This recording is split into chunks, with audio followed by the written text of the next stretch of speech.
Hi guys! It's me, Hannah. So ngayon nandito ako sa Hotel St. Elias. Andito kasi yung aking friend kaya sinamahan ko siya muna dito mag-check-in. And itutour ko kayo sa aming room. Twin bedroom to, 25 square meter according dun sa book sa libro ng Hotel St. Elias. Medyo magulo na ngayon yung aming room kasi nag-check-in kami ng 10 o'clock PM. So ito na yung nangyari kaagad. Nagulo na kaagad ang aming room. So ito yung kabuuan. Yan, may TV sila, may flat screen TV sila, may dalawang complimentary coffee na sila. Yan. May pangalan pang St. Elias ang kanilang coffee with sugar and creamer.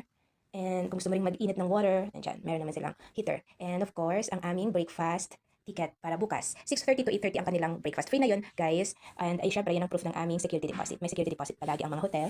And may dalawa na rin complimentary bottled water. Yan, ayan ang kanilang mga room rates guys, para may idea kayo.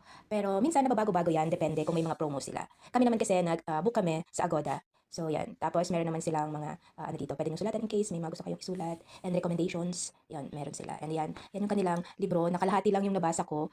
Yan, nandiyan nakalagay yung mga different tourist destinations dito sa Bicol region. So ang dami pala guys ng mga tourist destination. Kahit taga Bicol ako, hindi ko pa siya napupuntahan lahat. So dahil sa palagi nga ako busy sa trabaho.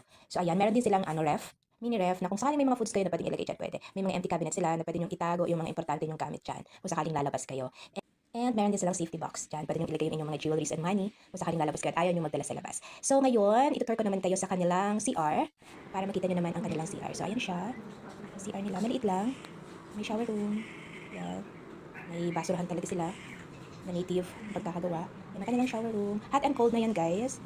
Gusto nyo na medyo maligamgam ang inyong i-shower, meron na sila dyan. Meron na rin silang blower. Tapon ko lang muna yung basura. May blower na sila and syempre may mga free soaps. Of course, nandiyan ako, nakapantulog na. Ang linaw ng kanilang salamin guys. Yan. May free toothbrush and toothpaste na rin. Mga shower cups. Yan. And syempre sabon, shampoo, shower bath. Yan, may mga free na sila. And ang pinaka-importante sa akin yung blower. Kasi yun, after mag-shower, pwede kayong mag-blower para matuyo na yung mga hair nyo. So yan. Tubig naman nila, okay naman. Talagang chinek ko lahat bago ako natulog. So meron silang plastic na plants. Mas maganda sana kung buhayan. O kaya may aloe vera plants sila dyan para na-absorb yung mga odor ng CR. Ayan, yan yung mga free shower bath nila, shampoo. And ayan na nga guys, matutulog na kami. Matulog muna kami kasi nag-check-in kami ng 10 o'clock. So, after kayo i-tour sa kanilang room, kailangan na rin muna namin magpahinga. Kasi maaga pa kami bukas gigising. Kasi nga 6:30 ang kanilang breakfast. Oh my God, sobrang aga. Sana walang limit. So, ito na nga, nasa baba na kami. Nag-breakfast na kami guys. Yan ang mga food namin. Ako talaga favorite ko pansit. Ayan, yung mga kinuha ko. Macaroni salad. And then, yan, may soup. Free breakfast na yan guys ha, kapag nag-check-in kayo dito sa Hotel St. Elias. Yan ang mga food na kinuha ko. Chicken. So after nga namin guys mag-breakfast, may time pa kami para mag-picture taking ni Claire. Syempre, sinamantala ko na, maganda tong place, kaya nag-picture taking na ako habang nasa CR ang aking friend.